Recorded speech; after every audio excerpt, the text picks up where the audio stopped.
How to download and install YouTube app on phone. Let's get started. For the Android device, open your Play Store, and for the iOS device, open your App Store. The process is similar for Android and iOS device. Once you open it, now at the top you'll see the search box. Over there, type in YouTube and search for it. With that, YouTube app will appear. Now at the right corner of the app, you'll find the option of install, get, or this kind of icon.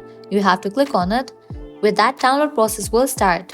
YouTube is a free video sharing website that makes it easy to watch online videos. You can even create and upload your own videos to share with others. It is an American online video sharing and social media platform owned by Google, accessible worldwide. It was launched on February 14, 2005. YouTube's mission is to give everyone a voice and show them the world. YouTube is now one of the most popular sites on the web, with visitors watching around 6 billion hours of video every month. Make sure you have stable internet connection so that the download process will be faster. After completion of this download process, you can launch this app.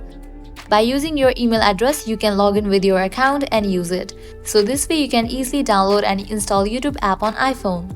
At the end, if you guys find this video helpful, don't forget to like, share and subscribe to our channel. Thank you.